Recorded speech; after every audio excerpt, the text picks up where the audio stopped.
What's your take on the root causes of the war? I'll give you mine. I'd love to get your Mm-hmm. thoughts Mm-hmm. on what Okay. what are the reasons Putin invaded Ukraine.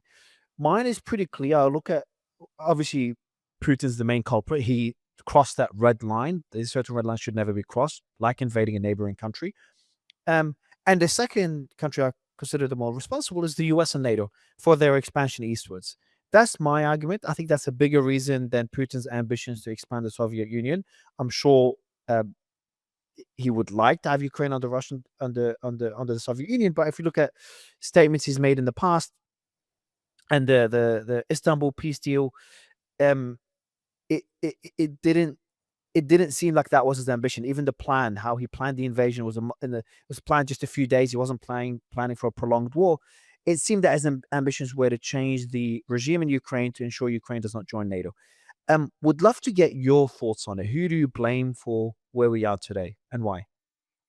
Well, I know your statement. You said it in your interview with ambassador of Ukraine to the United States. Well, I disagree with that.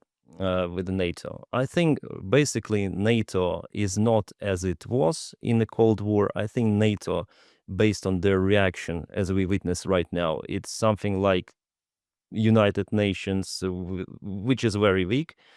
I think it will not. It doesn't possess that threat to Russia any longer. Even though Rutte is screaming that we are bigger military than NATO, we are more than NATO. But if you check out the current frontline situation and the drone technologies, which are mainly absent in NATO countries, they're now just trying. Oh, we are far behind even Ukrainian army, not even speaking about some of the Lancet drones and so on. So they're not that big threat. And the other argument that Ukraine in 2010 under Yanukovych implemented the it's not no NATO status, but it's no any sort of the bloc status. So Ukraine, it was implemented by Relatively Ukrainian neutral. Hmm? Would Yeah, remain neutral in a way. Yeah, remain neutral. Yeah, remain neutral. It was done under Yanukovych. And still, then Yanukovych was a president. Actually, he was a president. Yeah, he left the country in 2014. But Russia occupied Crimea. Then Ukraine got this neutral status. Then there was no real I would say, leadership at Ukraine by that moment. No one knew who was the president in the future. Yanukovych just left. Parliament was left alone.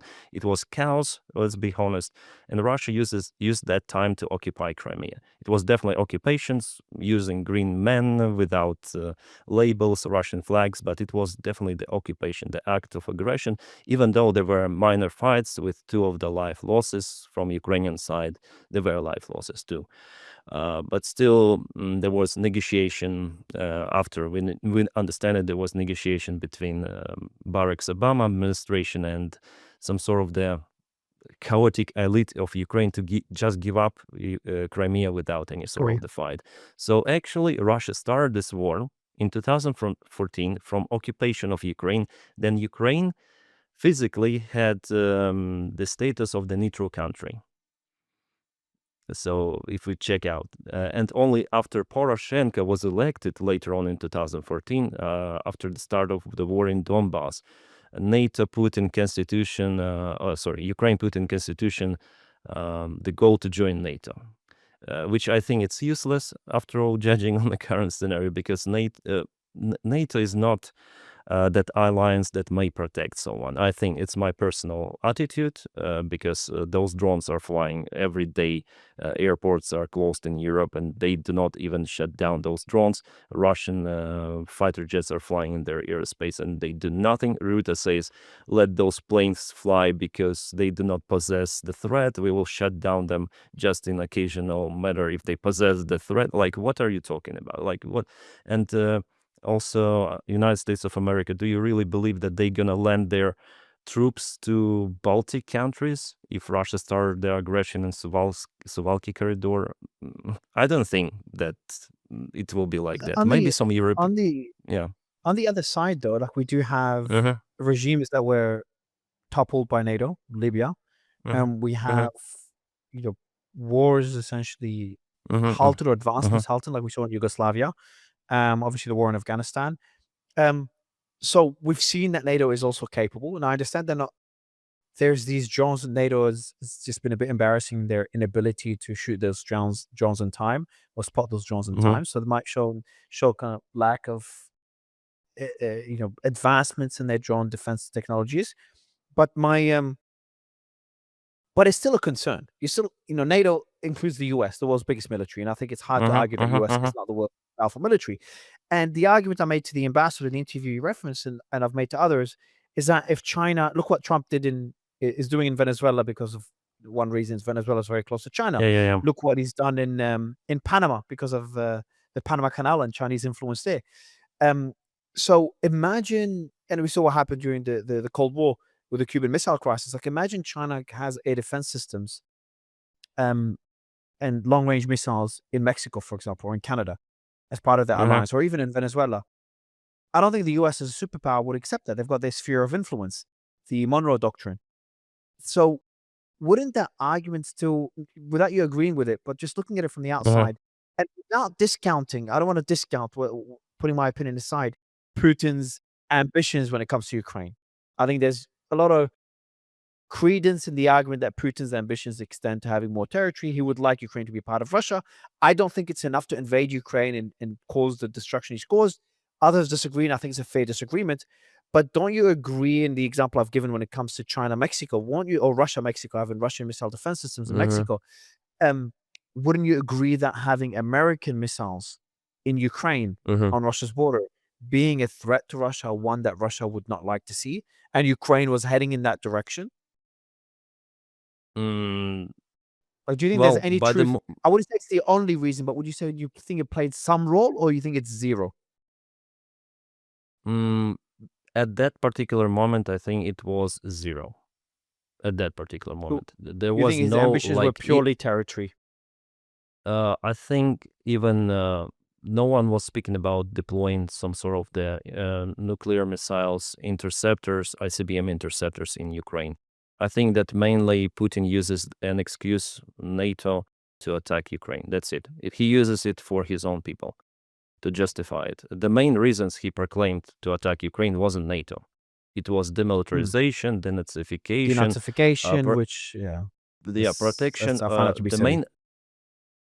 main reason he said in this, he didn't speak about NATO. Then there was this meeting just before he attacked Ukraine in his security meeting with all of the officers. The main reason is to protect people of Donbass. That's it. He didn't say anything about NATO there. They canceled Minsk agreement. They exited, not canceled. They exited Minsk agreements. It was the Russian side that exited it. Maybe Ukraine didn't implement something there, but it was the Russian side that exited it, and they started the war um, under those things to protect people of Donbass. And there were couple of the cars exploded, and a couple of the buildings, small buildings, saying that Ukraine attacked Donbass, so they started the war. If we play back that time, it wasn't about NATO.